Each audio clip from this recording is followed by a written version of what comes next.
చేరువచ్చినటువంటి ప్రియాదేవుని వెళ్ళైనటువంటి మీ అందరికీ మన ప్రభువుని ప్రియరక్షకుడైన క్రీస్తు యేసు నామమున శుభవందనాలు తెలియజేస్తున్నాను. అందరికి వందనాలండి. అన్ని గారికి ప్రత్యేకమైన వందనాలు తెలియజేస్తూ దేవుడు మనకి ఇచ్చిన ఈ శ్రేష్టమైన సమయంలో తండ్రిని దేవుని స్తుతిస్తూ తండ్రిని దేవుని కృతజ్ఞతాస్తులు అర్పిస్తూ మరి కొన్ని విషయాలు కొన్ని మాటలు దేవుని యొక్క మాటలు మనం ఆలోచన చేద్దాం. అదేంటంటే దానికంటే ముందు వారం అన్న ఏం చెప్పారు?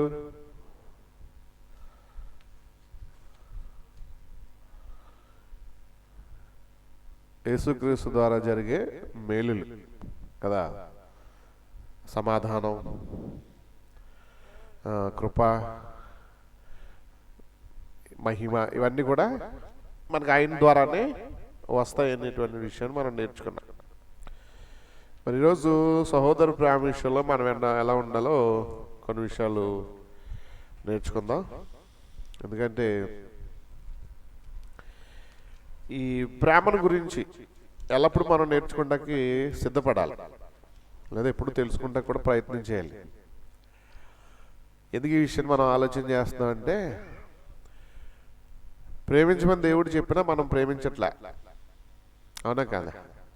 కానీ ద్వేషించమని దేవుడు చెప్పలేదు, కానీ ద్వేషిస్తాం, అవునా కదా? గమనించండి. ప్రేమించండి అని దేవుడు చెప్పాడు, మనం ప్రేమించలే. క్షమించండి అని దేవుడు చెప్పాడు, మనం క్షమించలే కదా. ఒకరినొకరు సహాయపడుడి అని దేవుడు చెప్పాడు, మనం సహాయపడ్డాం.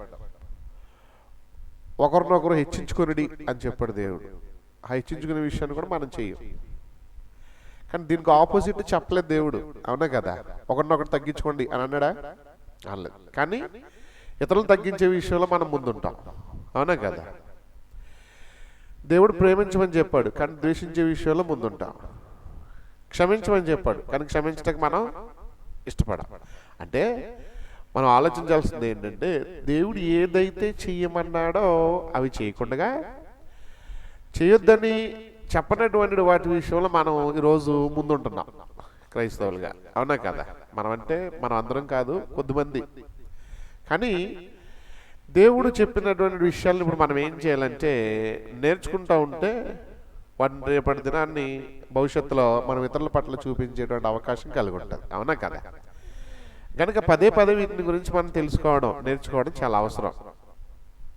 ప్రతిరోజు మనం దేవుని యొక్క వాక్యాన్ని నేర్చుకోవాలి, ప్రతిరోజు దేవుని యొక్క విషయాలు మనం తెలుసుకోవాలి. మీరు చాలా విషయాలు తెలుసుకుంటున్నారు ఇక్కడ, చాలా సంతోషం. అయినప్పటికీ మరలా దేవుడు మనకి ఇచ్చినటువంటి ఈ జీవ గ్రంథంలో నుంచి కొన్ని విషయాలు ఆలోచన చేద్దాం. రోమిలకు రాసినటువంటి పత్రిక 12వ అధ్యాయము 10వ వచనం ఒకసారి గమనించండి. సహోదర ప్రేమ విషయంలో ఒకని యందొకడు అనురాగము గలవారై ఘనత విషయంలో ఒకరినొకడు గొప్పగా ఎంచుకొనుడి అన్నాడు. రెండు విషయాలు చెప్పాడు ఇక్కడ. ఇది సహోదర ప్రేమ విషయంలో అన్నట్టు ఒకని యందొకడు ఎలా ఉండాలట? అనురాగము గలవారై అనేది. అనురాగం అనే పదాన్ని మనం దేనికి ఉపయోగిస్తామంటే సహజంగా కుటుంబంలో ఉన్నటువంటి ప్రేమలకు ఉపయోగిస్తాం కదా.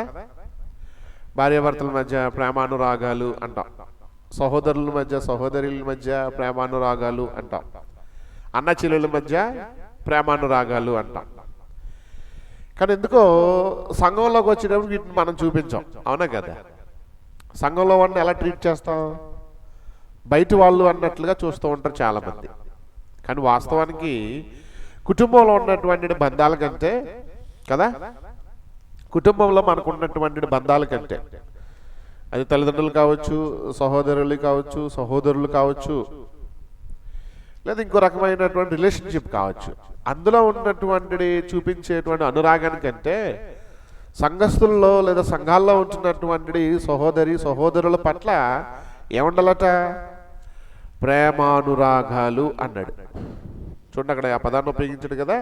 ఏమన్నాడు అనమాట? ఒకని యందొకడు అనురాగము గలవారై అని అన్నాడు, అవునా కదా?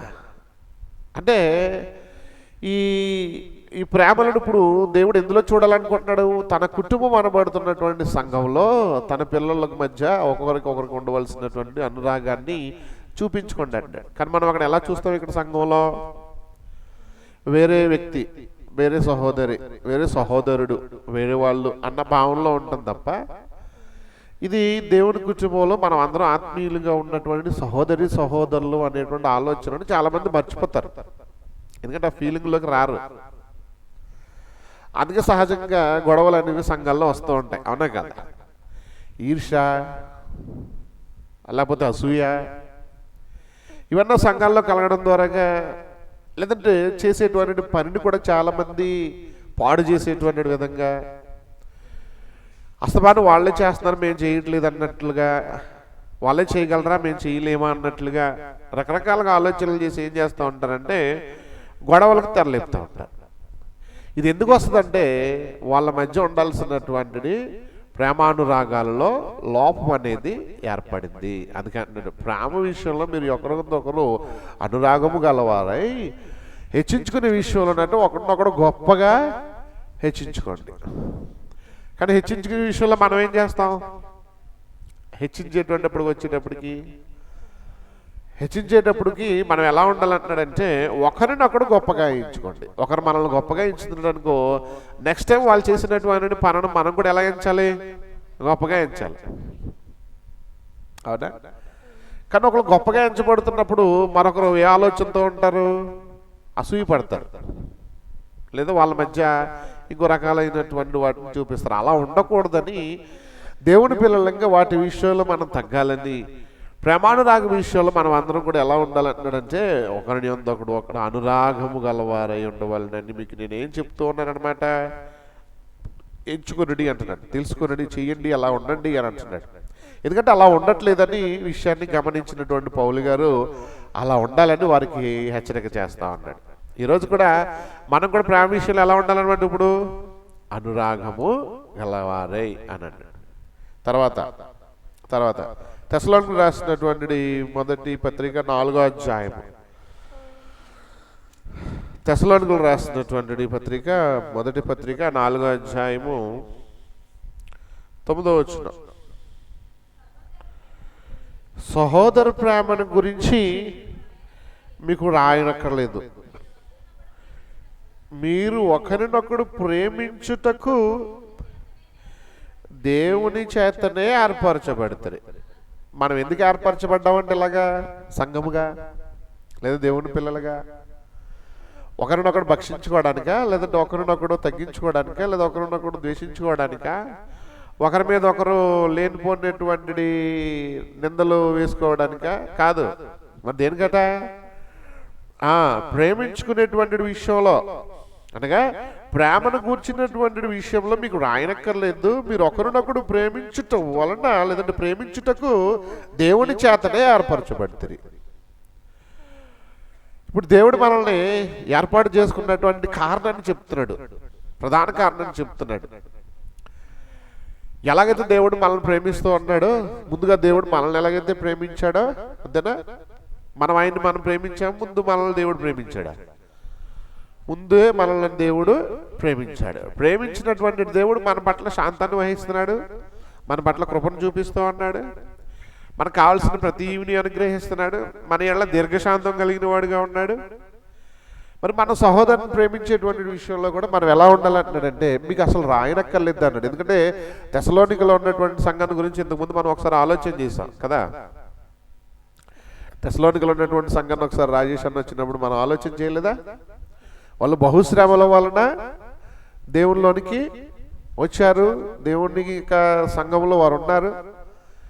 వాళ్ళు రక్షించబడినటువంటి విధానం చూస్తే శ్రమల్లో నుంచి రక్షించబడ్డారని, ఆ ప్రేమను ఇతర సంఘాల్లో ఉన్నటువంటి వారికి కూడా చూపించారనే విషయాన్ని మనం ఒకసారి నేర్చుకున్నాం. కనుక ఈ క్రమంలో వాళ్ళు చూపించినటువంటి ప్రేమానురాగాల విషయంలో వాళ్ళు ఎలా ఉన్నారనమాట? మీ గురించి ఇంక మీకు దాని గురించి రాయనక్కర్లేదు, మీకు నేను చెప్పనక్కర్లేదు అని చెప్తూ వాళ్ళ ప్రేమను గురించి గొప్పగా హైలైట్ చేస్తూ ఉన్నాడు. అయితే అది ఒకవేళ సన్నగిల్లిపోద్దేమో, ఆ ప్రేమ వాళ్ళకు నిరంతరం ఉండదేమో, రాను ఒకవేళ తగ్గిపోద్దేమో అనేటువంటి విషయాన్ని గమనించిన ఆయన ఏమంటున్నాడంటే మీరు ఇందుకే దేవుని చేత ఏర్పరచబడ్డారు అనే విషయాన్ని పర్టికులర్గా వారికి జ్ఞాపకం చేస్తున్నాడు. సో ఈరోజు కూడా మనం ఇక్కడ ఏర్పరచబడ్డానికి గల కారణం ఏంటనమాట?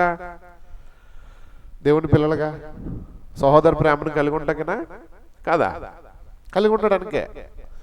సహోదర ప్రేమ విషయంలో మనం కూడా ఎదగడానికే, ఆ కలిగినటువంటి విషయాన్ని మనం ఇతరులకు తెలియజెప్పడానికే, లేదా ఆ కలిగినటువంటి ప్రేమను మన ఇతరుల పట్ల చూపించడానికి మనం కూడా దేవుని పిల్లలంగా సంఘంగా ఇక్కడ ఏర్పడ్డాం. కనుక మనం ఏర్పరచబడడానికి కారణమైనటువంటి ప్రేమను మనం విస్మరించకూడదు, పక్కన పెట్టకూడదు, దాన్ని వదిలిపెట్టకూడదు అనే విషయాన్ని మనం గమనించాలి. తర్వాత పేతురు రాసినటువంటి మొదటి పత్రిక 2వ అధ్యాయము, పేతురు రాసినటువంటి మొదటి పత్రిక 2వ అధ్యాయం 17వ వచనం.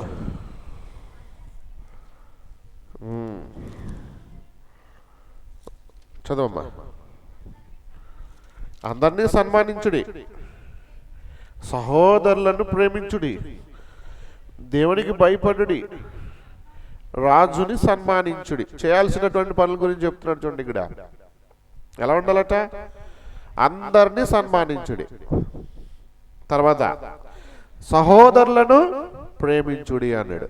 సహోదరులు చెప్పినంత ప్రారంభంలోనే మనం అందరం కూడా దేవుని యొక్క రక్తం చేత కడుగుబడి సహోదరులుగా పిలువబడ్డకు, దేవుని పిల్లలుగా ఉండుటకు సంఘంగా ఏర్పరచబడినటువంటి వాళ్ళ మనం అందరం. అయితే సహోదరుల పట్ల ఉండాల్సినటువంటి దాని గురించి అంటున్నాడు, వారిని మీరు ప్రేమించండి, ప్రేమించండి కానీ ద్వేషించకండి అంటున్నాడు. వాళ్ళు మన పట్ల చెడే చేయొచ్చు, అయినా మనం ప్రేమించాల్సిందే. అవునా? వాళ్ళ పట్ల మనం మంచి చేస్తే మనం ప్రేమిస్తే ఉపయోగం ఏముంది? వాళ్ళు మన కీడు చేసినా, వాళ్ళు మనల్ని ద్వేషించినా, వాళ్ళు మనల్ని కాదనుకున్నా తప్పదు. మనం చూపించాల్సినటువంటి ప్రేమను వాళ్ళ పట్ల మనం చూపించి తీరాల్సిందే. లేదంటే వాళ్ళు నా పట్ల ఎలా ఉన్నారంటే అలా ఉన్నా కూడా మనం చూపించాల్సిందే. ఎందుకంటే యేసుక్రీస్తు అలాగే ఉన్నాడు కదా. యేసుక్రీస్తు ఎలా ఉన్నారు? తను ప్రేమించినటువంటి యోహానుని శిష్యులను మాత్రమే ప్రేమించాడా, లేకపోతే మిగిలినటువంటి వారు అందరినీ యేసుక్రీస్తు వారు ప్రేమించారా? అందరినీ ప్రేమించాడు. కొట్టిన వారిని ప్రేమించాడు, భయంకరంగా శిక్షించిన వారిని ప్రేమించాడు, మరణానికి వెళ్ళిపోతూ ఉన్న మరణానికి కారకుడైనటువంటి ఇస్కరియోతు యోధాన్ని కూడా ప్రేమించాడు. అంటే అప్పగించడానికి సిద్ధపడినటువంటి ఇస్కరియోతు యోధాన్ని. ఇలా మనం చూసినప్పుడు యేసుక్రీస్తు ఎలాగైతే అందరినీ ప్రేమించడానికి ఇష్టపడ్డాడో మనం కూడా సహోదరులందరినీ కూడా ప్రేమించడానికి, లేదంటే వాళ్ళపైన చూపించాల్సినటువంటి మరి ప్రేమను మనం చూపించడానికి మనం సిద్ధపడి ఉండాలని చెప్తూ ఉన్నాడు. ఇంకా చూద్దాం. ఇదే పేతురు రాసిన 2వ పత్రిక 1వ అధ్యాయం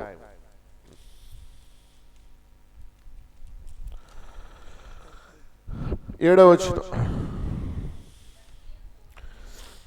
1వ అధ్యాయము 2వ పేతురు 7వ వచనం.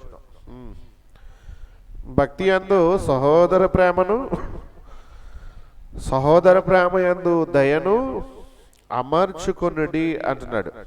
ఇంకా పైన చదవగలిగితే జ్ఞానమునందు, దానికంటే పైనుంచి చదువు 5వ వచనం. ఆ హేతువు చేతనే మీ మట్టుకు మీరు పూర్ణ జాగ్రత్త గలవారై మీ విశ్వాసమునందు, చూడండి ఒక్కొక్కటి చెప్తున్నాడు అక్కడ. మన విశ్వాసంలో ఉండాల్సినటువంటి లక్షణాలు లేదా మనం నేర్చుకోవాల్సినటువంటి విషయాలు ఒక్కొక్కటి ఆయన అక్కడ చెప్తూ ఉన్నాడు. ఏంటంట? విశ్వాసమునందు సద్గుణం ఉండాలట,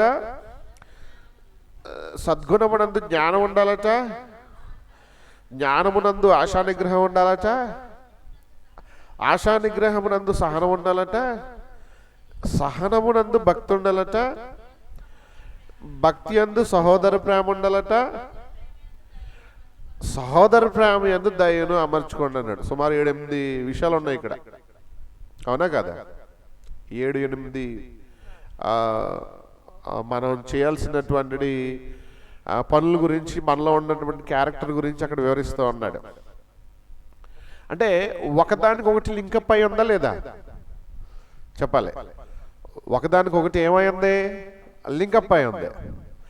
ఇప్పుడు ఆ చైన్ కరెక్ట్గా ఉంటే మనం విశ్వాసం అందు ఉన్నట్టట. అందుకే పైన చెప్పాడు దాన్ని. విశ్వాసం అందు మీరు ఎలా ఉండాలి అని అంటున్నాడంటే, విశ్వాసమునందు మీకు ఉండాల్సినటువంటి మొట్టమొదటి ఫస్ట్ పాయింట్ ఏంటంటే మనకు ఉండాల్సింది ఏమండి? సద్గుణము, మంచి గుణం.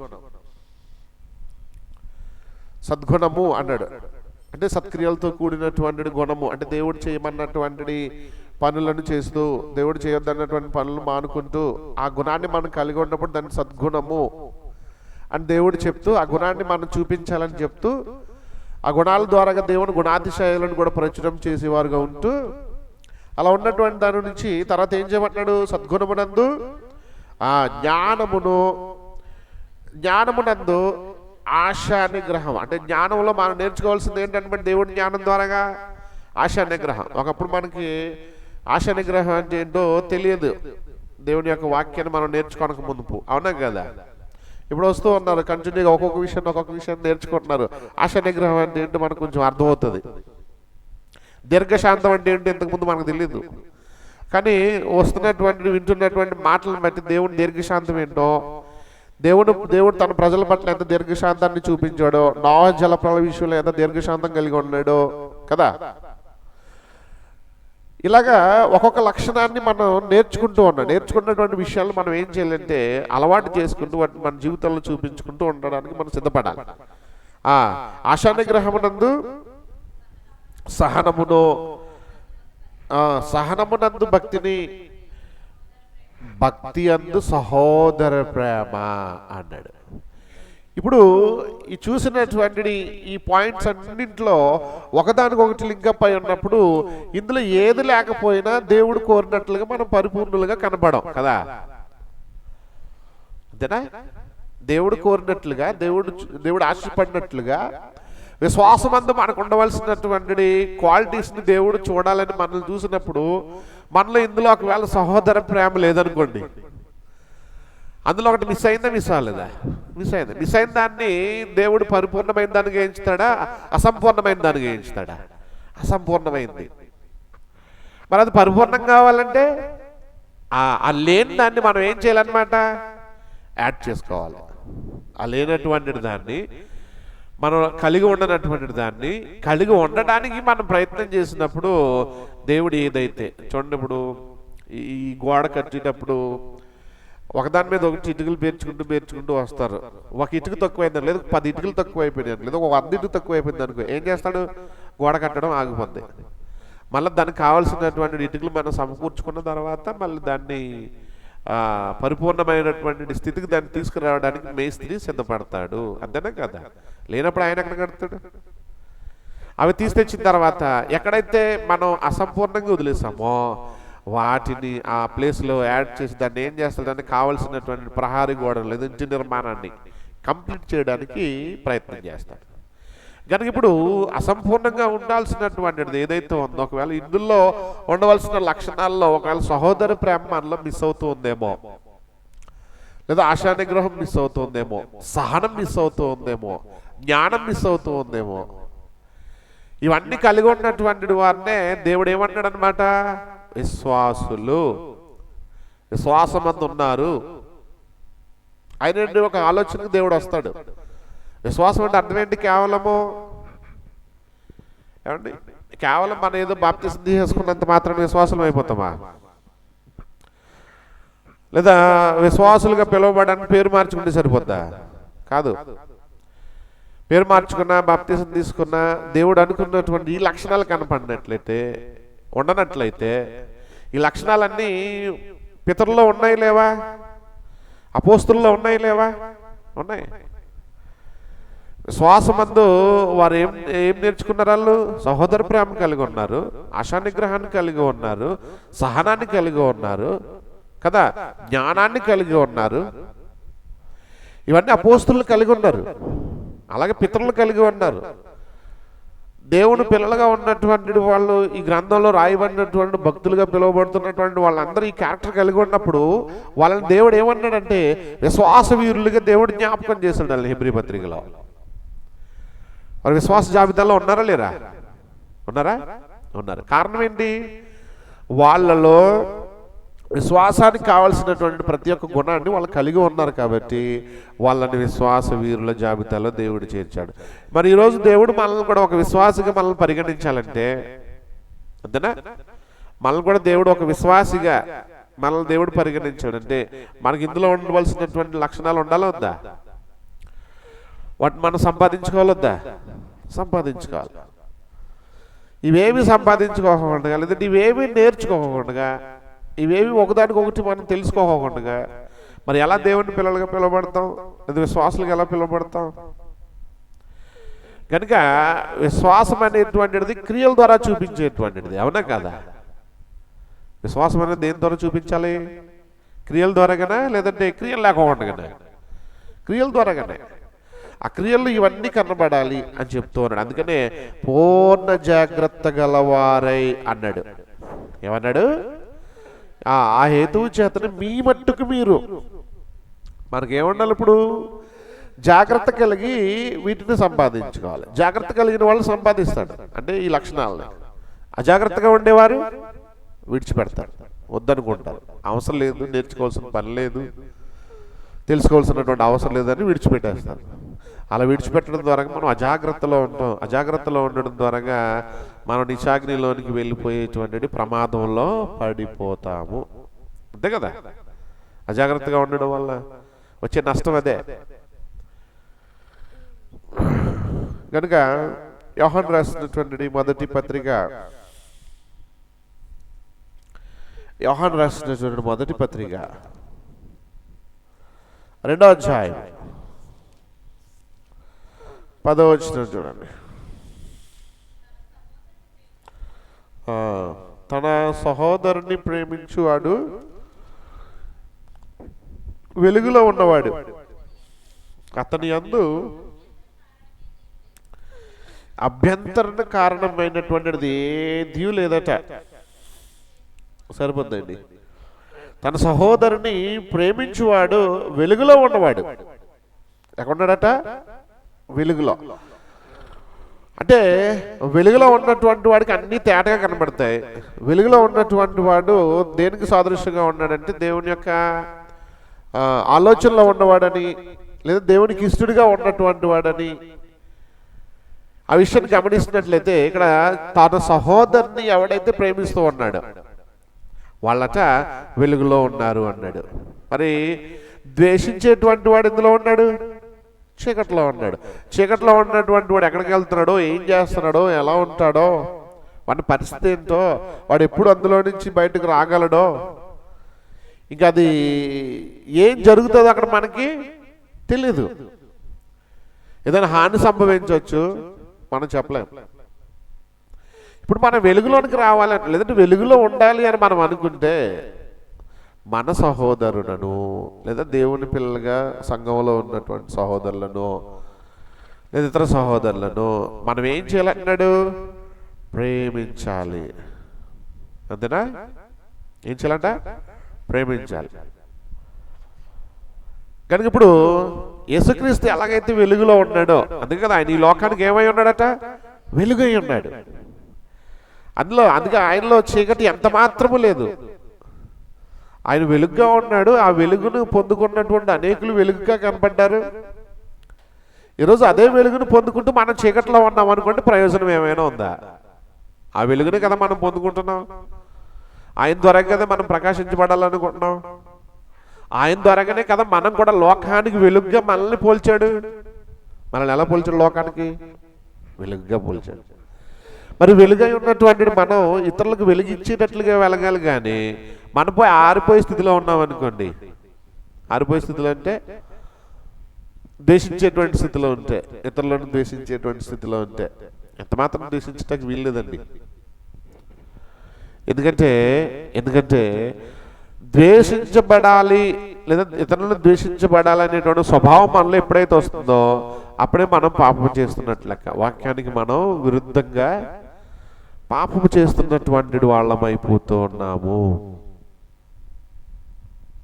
అసలు ఆలోచన రాకూడదు. ఎంతసేపు మనం ఒకటే నేర్చుకోవాలి, పోనీ లేకపోతే పోనీ, వాడు పాపాన్ని వాడిపోతాడు, వాడు మానవుని వాడిపోతాడు అని అనుకునేటువంటి ఆలోచనలోకి రావాలి తప్ప, చేసినటువంటి క్రియలను జ్ఞాపకం చేసుకుంటూ పదే పదే ఇతరులను ద్వేషించేటువంటి పరిస్థితులు మనం ఉన్నట్లయితే కనుక కిందకి వెళ్దాం. కింద ఏమంటున్నాడు? అదే అంటున్నాడు, తన సహోదరుని ద్వేషించేవాడు చీకట్లో ఉండి చీకట్లో నడుచున్నాడు. చీకటిని అతని కన్నుల గురుడితనం కలుగజేస్తుంది కనుక తాను ఎక్కడికి పోవచ్చున్నాడో అతనికి తెలియదు. మనల్ని గురుడివారుగా ఉండడానికి పిలిచాడా కదా? ఎందుకు పిలిచాడు మనల్ని? వెలుగుమయమైనటువంటి ప్రియబిడ్డలుగా ఉండి అనేకులు వెలిగించాలనేటువంటి ఉద్దేశంలో మనల్ని పిలిచాడు.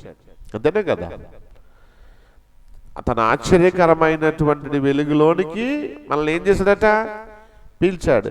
పిలిచినటువంటి మనం అతని గుణాతిశయాలని ప్రచురం చేస్తూ చీకట్లో ఉన్న వారిని వెలుగులోనికి తీసుకురావాలి. అది మన బాధ్యత. దేవుడు మనకి ఇచ్చిన బాధ్యత, అది దేవుడు మనకి ఇచ్చిన పని. మరి అప్పుడు ఇతరులను వెలిగించేటువంటి పనిలో ఉండాల్సిన మనమే చీకట్లోనికి వెళ్ళిపోతున్నాం అనుకోండి, ఇక మరలా దేవుడు మనల్ని వెలిగిస్తాడా? ఎంతకాలం వెలిగించగలడు? వెలిగిస్తున్నాడు. మనం అర్పించుకుంటున్నాం, వాక్యం చేత మనల్ని వెలిగిస్తున్నాడు ఆయన. ఈరోజు దేవుడి యొక్క ప్రేమను గురించి ఈరోజు మనం నేర్చుకుంటున్నామంటే దేవుడు మనల్ని ఏం చేస్తున్నాడు అనమాట. ఒకవేళ ఆరిపోయి ఉంటున్నామేమో, కానీ ప్రేమ చేత దేవుడు వాక్యం ద్వారా ఏమవుతున్నాడు అనమాట? వెలిగిస్తున్నాడు, వెలగమంటున్నాడు. గనుక దేవుడు వెలగమన్న రీతిలో, లేదా ఆయన వెలుగై ఉన్నటువంటి రీతిలో మనం కూడా ప్రేమను కలిగి ఉన్నప్పుడు, సహోదరుని ప్రేమించినప్పుడు చీకట్లో ఉండకోకుండా వెలుగులో నడిచే వారంగా ఉండగలం. అలా ఉండడానికి దేవుడు మనల్ని పిలిచాడు, అలా ఉండడానికి దేవుడు మనల్ని ఏర్పాటు చేసుకున్నాడు. గలతీయులకు రాసిన పత్రిక, మంచి మాట. గలతీయులకు రాసినటువంటి పత్రిక 5వ అధ్యాయం. గలతీయులకు రాసినటువంటి పత్రిక 5వ అధ్యాయము 13వ వచనం చూడండి. సహోదరులారా, స్వతంత్రులుగా ఉండుటకు పిలువబడుతురి. అయితే ఒక మాట, ఆ స్వాతంత్రము శరీర క్రియలకు హేతువు చేసుకొనక, చూడండి, హేతువు చేసుకొనక ప్రేమ కలిగిన వారై ఒకరినొకడు దాసులయుండుడి అన్నాడు. సరిపోద్దండి. ఏంటట? ఎలా ఉండాలట? దాసులయుండుడి. దేని విషయంలో? ప్రేమ కలిగిన వారే. అంతేనా? ప్రేమ. దాసులుగా అంటాడు చూడండి. దాసుడు అనేటువంటి పదానికి మనం ఆలోచన చేసినప్పుడు యజమానుడు దాసుడి దగ్గర ఎలా ఉంటాడు? దాసుడు యజమానుడి దగ్గర ఎలా ఉంటాడు? చేతులు కట్టుకుని, అంతేనా? ఎప్పుడు ఏది చెప్తే అది చేయడానికి సిద్ధపడినట్లుగా ఉంటాడు. మాట్లాడి ఎక్కువ, చాలా ఒబీడియంట్గా ఉంటాడు, చాలా భయపడినట్లుగా ఉంటాడు. ఇప్పుడు సహోదర ప్రేమ విషయంలో అనట దేవుని పిల్లలకి మనం కూడా ఎలా ఉండాలట? దాసులుగా. అంటే పిలుపులో మార్పు రావాలా వద్దు? ఇప్పుడు దాసుడు యజమాని ఏమని పిలుస్తాడు? గౌరవంగా పిలుస్తాడా? ఇష్టానుసారంగా పిలుస్తాడా? గౌరవంగానే పిలుస్తాడు. తప్పదు. ఇప్పుడు మనల్ని కూడా చూసినట్టయితే దేవుని పిల్లలుగా, సంఘస్థులుగా ఉన్నటువంటి వాళ్ళలో పిలుపులు ఎలాగుంటాయి? అవునా? మారు పేరెట్టి పిలిచేవాళ్ళు కొంతమంది కదా, వేల కొలలాడుతూ పిలిచేటువంటి వారు కొంతమంది. ఈ విషయాన్ని మనం ఆలోచన చేస్తే సంఘస్థులుగా ఉన్నటువంటి ప్రతి ఒక్కరు కూడా అలాగే ఉన్నారు. చర్చికి వెళ్తూ వేల కొలలాడే వాళ్ళు కొంతమంది, అంతేనే కదా. అంటే సహోదరుని ప్రేమించే విషయంలో ఒకరిని తక్కువ చేసేటట్లుగా మనం ఇది చేస్తున్నామే తప్ప అతనిని గొప్పగా ఇచ్చేటువంటి వాళ్ళుగా, లేదా అతను నాకు యజమానుడు అన్నట్లుగా మనం దాసులు అనేటువంటి ఫీలింగ్తో తగ్గింపు స్వభావం లేనటువంటి వారుగా ఉంటున్నారు అనేకులు. అంతేనే కదా, తగ్గింపు స్వభావం లేని వారిగా ఉంటున్నాడు. కానీ ప్రేమ విషయంలోనట ఒకరినొకడు దాసులై ఉన్నాడు. ఇప్పుడు ఒక అతను మన పట్ల ప్రేమిస్తాడు అనుకోండి, నిజంగా చెప్పండి, ప్రేమించేటువంటి వారికి అన్ని అవసరాలు తీర్చుతాయి, తీర్చబడవా? తీర్చబడతాయి. అంతేనా కదా? అంటే ఇలా మనం చెప్పుకుంటూ పోతే ప్రేమించేటువంటి వారు ఎవరైతే ఆ ప్రేమకు పాత్రులుగా ఉన్నారో వారి విషయంలో అన్ని చేస్తారా? చేయరా? చేస్తారు. అలాగనే సహోదర ప్రేమ విషయంలో కూడా ఒకరినొకడు దాసులుగా ఎంచాలండి. ఇప్పుడు మనం ఒక ఆయన్ని, మనం సహోదరుడు ఉన్నాడు, అతను మనం గొప్పగా ఎంచుతూ అతని పట్ల దాసుడిగా మనం ఉన్నామనుకోండి, అతడు యజమానుడిగా ఫీల్ అవ్వకూడదు. అతడు ఎలా ఉండాలి మరి? అతడు కూడా దాసుడిగానే ఉండాలి. ఆడు నన్ను బాగా గౌరవిస్తున్నాడు, బాగా నన్ను చూస్తూ ఉన్నాడు కాబట్టి నేను పెద్ద పొజిషన్లో ఉన్నాను, పెద్ద హై రేంజ్లో ఉన్నాను, నేను అతనికి యజమానుడిగా ఉన్నాను, నేను చెప్పిందల్లా అతడు చేస్తాడు అన్న రేంజ్లో ఉండకూడదు. మరి అతను ఎలా ఉండాలి? అతను కూడా ఇతని విషయంలో దాసుడిగానే ఉండాలి. అప్పుడు ఆ బంధం ఎలా కొనసాగుతుంది చెప్పండి? చాలా ఎక్కువ కాలం చాలా చక్కని విధానంలో ఆ బంధం కొనసాగుతూ ఉంటుంది. ఒకడేమో దాసుడిగా ఉండి ఇంకొకడు యజమానుడిగా ఉన్నాడు అనుకోండి, అది ఎక్కువ కాలం కొనసాగుతుందా? కొనసాగదు. ఎందుకంటే ఇక్కడ ఇద్దరికి చెప్పాడు, అక్కడ ఒకరే కాదు, ఒకరినొకడు అన్నాడు, ఒకరికి ఒకరు, అంతేనా? ఒకరినొకడు మరియు ఒకరికి ఒకరు ఎలా ఉండాలి? సహోదర ప్రేమ విషయంలో దాసులుగా ఉండాలి. ఆ దాసులుగా ఉంటేనే, అలా ఉంటేనే, అలా మనం ప్రేమించబడితేనే మనం ఏం చేసిన వారమై ఉన్నామనేటువంటి పైన చెప్పాడంటే, సహోదరులారా మీరు స్వతంత్రులుగా ఉండుటకు పిలువబడితిరి. అయితే ఒక మాట, ఆ స్వాతంత్రమును శరీర క్రియలకు హేతువు చేసుకొనక. హేతువు శరీర క్రియల్లో ద్వేషం ఉందా లేదా? శరీర క్రియల్లో, అవునా? శరీర క్రియలు ఉన్నాయి కదా, ఆత్మఫలాలు ఉన్నాయి. శరీర క్రియల్లో ద్వేషం ఉందా లేదా? ఉందండి. అంటే ఒకటి మనం ద్వేషిస్తున్నామంటే నువ్వు శరీర క్రియం చేస్తున్నావు. మరి దేవుడు ఇచ్చినటువంటి స్వతంత్రం నువ్వు ఏం చేస్తున్నావు, ఎలా ఉపయోగించుకుంటున్నావు? అందుకే అన్నాడు, మీరు స్వతంత్రులుగా ఉండటకు పిలువబడ్డారు, మంచిదే. మీరు ఇప్పుడు స్వతంత్రులు, మీరు ఏది చెయ్యాలో అది మీరు చేయగలరు, అంతేనే కదా? స్వతంత్రులుగా ఉన్నటువంటి మనం ఇప్పుడు ఏది చేయగలమా, అది చేయగలమా లేదా? మనం బానిసలం కాదు. దేనికి బానిసలు కాదు? ఒకలాగా ఇశ్రాయేల్ లాగా ధర్మశాస్త్రం కింద మనం బానిసలుగా లేము, అవునా కదా? ఒకడు ఆదాము అవ్వలాగా దేవుడు కూడా ఖండితమైనటువంటి ఆజ్ఞ ఇచ్చి మీరు ఇది తినండి, ఇది తినొద్దు అనేటువంటి విధానంలో లేము. స్వతంత్రులుగా చేశాడు. క్రీస్తు రక్తం ద్వారా మనల్ని ఏం చేశాడంటే పవిత్రపరిచి స్వతంత్రాన్ని ఇచ్చాడు. ఆ స్వతంత్రాన్ని ఇచ్చినటువంటి ఆయన అంటున్నాడు కదా, ఆయన మాట ద్వారా అంటున్నాడు కదా పౌలు గారు. అయితే ఒక మాట, ఆ స్వాతంత్రాన్ని శరీర క్రియలకు మీరు ఏం చేసుకోకూడదు, హేతువు చేసుకోకూడదు. అంటే మీ స్వాతంత్రం శరీర క్రియల ద్వారాగా పాడైపోకూడదు. మీ స్వాతంత్రము శరీర క్రియల ద్వారా ఏమవకూడదు, అది చెడిపోకూడదు. స్వాతంత్రం ఉందని అన్ని చేయడం లేదు. క్రీస్తు నన్ను క్షమించాడు కాబట్టి, క్రీస్తు రక్తంలో నేను కడగబడ్డాను కాబట్టి, నేను పరిశుద్ధం అయిపోయాను కాబట్టి, ఆయన నన్ను క్షమించేశాడు కాబట్టి, నేను ఇతరులను క్షమించకపోయినా పర్వాలేదు, ఇతరులు ప్రేమించకపోయినా పర్వాలేదు, ఇతరుల జాడలు నేను ఎలా ఉన్నా పర్వాలేదు అంటే కుదరదు. అది చెప్పాడు ఇక్కడ. మీ శరీర క్రియలను హేతువు చేసుకొనక ఏం చేయాలంటున్నాడంటే, సహోదర ప్రేమ విషయంలో ఒకరినొకడు దాసులుగా ఉండుడి అంటున్నాడు. అంతేనే కదా? అంతే. కనుక ఇప్పుడు మనం దాసులుగా ఒకరి పట్ల ఒకరు ఉండాలి అని అంటే మరి కనీసం ఒకరినొకరు గౌరవించుకునేటువంటి స్థితికి రావాలి, ఒకరినొకరు వందనాలు చెప్పుకునేటువంటి స్థితికి రావాలి కదా? అందరికీ చెప్పుకోవాలా, ఇష్టమైన వాళ్ళకి చెప్పాలా? కానీ ఇష్టమైన వాళ్ళకి చెప్తాం, మనం అందరికీ చెప్పం. అలాగని మిమ్మల్ని అంటలేదు సుమా, బయట జరిగేటువంటి విషయాన్ని మనం గమనిస్తున్నాం. చాలామంది ఇష్టమైన వాళ్ళు ఎదురుపడ్డారు అనుకోండి వందనాలు అన్నారు, ఇష్టమైన వాళ్ళు ఎదురుపడలేదు అనుకోండి బయట పక్కకి తిప్పుకుంటూ వెళ్ళిపోరా, అసలు మాట్లాడలేదు. అంటే అక్కడ మనం ఎవరిని ఏ విషయంలో మనం ఎలాంటి ప్రవర్తిస్తున్నాం అంటే అక్కడ మనం శరీర క్రియను చేస్తున్నాం, శరీర సంబంధమైన క్రియను మనం చేస్తున్నాం. ఆత్మ ఫలించినటువంటి విధంగా కనబడుతుంది. ఆత్మ అక్కడ ఫలించిందా?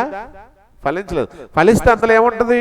ప్రేమ ఉంటుంది. ఆ ప్రేమ ఉంటే నీ సహోదరుని నువ్వేం చేస్తావు? సహోదరుని ఏం చేస్తావు? నువ్వు ప్రేమిస్తావు, అతనికి వందనాలు చెప్తావు, అతనితో మాట్లాడతావు, లేదా కనీసం అతను చూడడానికైనా ఇష్టపడతావు. ఇప్పుడు మాట్లాడలేకపోయినా కనీసం చూడడానికైనా వందనాలు చెప్పడానికైనా ఏం పోయింది కదా? కాబట్టి ఇటు విధానంలో మనం ఆలోచన చేసినట్లయితే దేవుని యొక్క మాట మనకు తెలియజేస్తున్నట్లుగా సహోదర ప్రేమను మనం కలిగి ఉండాలనేది మనం నేర్చుకోవాలి.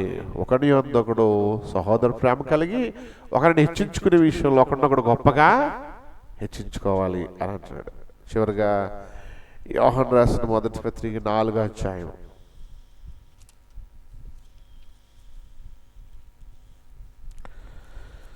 అవును రాసినటువంటి మొదటి పత్రిక 4వ అధ్యాయము 21వ వచనం చూడండి.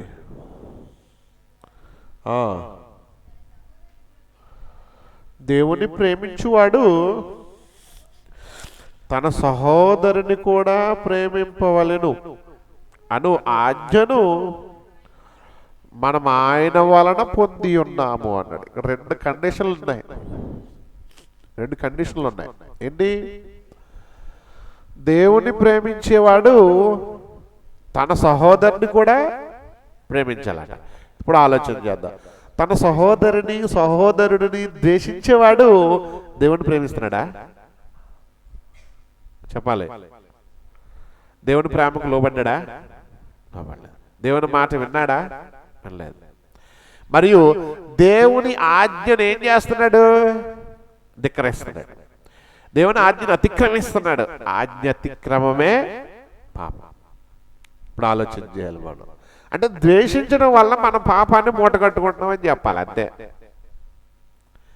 అంతేనా కదా? ద్వేషించడాన్ని బట్టి మనం ఏం చేస్తున్నాం అన్నమాట? పాపాన్ని మనం రెట్టింపు చేసుకుంటున్నాం, లేదంటే పాపాన్ని మనం కలిగి ఉంటున్నాం. అందుకని ఆజ్ఞగా ఇచ్చాడట. ఇప్పుడు ఆలోచన చేయండి, మనకి ఎవరైనా విరోధులు ఉన్నారా లేదో గమనించండి. ఒకసారి థింక్ చేయండి. ఎవరైనా ఉన్నారా? ఉంటారు. ఎందుకు ఉండరు? లేకుండా ఉండరు. అలాంటి వారిని మనం డెఫినెట్గా ఏం చేయాలంటే వారిని క్షమించేటువంటి స్థితిలోనికి మనం వెళ్ళిపోవాలి. నేనైతే క్షమిస్తానండి. చాలామంది ఉన్నారు నాకును. ఎందుకు లేరా? ఉన్నారు. 3 మంది ఉన్నారు మాకు. అన్నయ్యకు ఉన్నారు, నాకు ఉన్నారు, అందరికి ఉంటారు. సహజమే అది. ఎవరో ఒకరు ఉంటారండి. ఎందుకుంటారు? వాళ్ళ గురించి మనం ఏమి ఆలోచించవలసిన అవసరం లేదు. నిజంగా వాళ్ళ పట్ల మనం గ్యారెంటీగా ప్రేమను చూపించాలి, లేదా వాళ్ళతో మనం మాట్లాడడానికి ప్రయత్నం చేయాలి. మమ్మల్ని ఎన్నో అన్నారు మెట్లపల్లిలో ఉన్నప్పుడు, క్రిస్టమస్ విషయంలో, మతధరణ విషయంలో మమ్మల్ని కొనడానికి వచ్చిన వాళ్ళు ఉన్నారు. అలాంటి వాళ్ళతో వెళ్ళి నేను మాట్లాడాను. ఎందుకంటే మనమే తగ్గించుకోవాలి, తప్పదు. వాళ్ళతో మనం మాట్లాడాలి. వాళ్ళు ఎలాగ ఆలోచిస్తారో ఆలోచించుకున్నాడు మనకెందుకు? మన పని మందే, అంతే కదా. వాళ్ళకి వాక్యం తెలియదు, వాళ్ళు ద్వేషిస్తారు. మనకు తెలుసు, మనం ప్రకటన చేస్తున్నాం. మనం కూడా ద్వేషిస్తే ఇక ఉపయోగం ఏమీ కూడా లేదు. ఇలా రకరకాలైనటువంటి ఆలోచనలతోటి ఉంటున్నటువంటి మనం మన సహోదరుల పట్ల తప్పనిసరిగా, ఒకవేళ మనల్ని వారు ద్వేషించినా, వారు మనల్ని ఇబ్బంది పెట్టినా, వారు మనకు ఆటంకంగా ఉన్నా, వాళ్ళ విషయంలో మనం ప్రేమను చూపించి తీరాల్సిందే. అప్పుడు దేవుణ్ణి ప్రేమిస్తున్నాను అంటున్నటువంటి వారు, దేవుణ్ణి ప్రేమించేవాడు తన సహోదరుని కూడా ప్రేమించాలని అన్నటువంటి ఆజ్ఞను మనం పొంది ఉన్నాం. అంతేనా? కాబట్టి ఇప్పుడు మనం దేవుణ్ణి ప్రేమిస్తున్నామని చెప్పుకునేటువంటి అర్హత మనకు కావాలి అంటే జాగ్రత్తగా దేవుణ్ణి మీరు ప్రేమిస్తున్నామని మనం చెప్పుకోవాలి అని అంటే తప్పనిసరిగా మన సహోదరుల పైన ప్రేమే ఉండాలి తప్ప ద్వేషం అనేది ఉండడం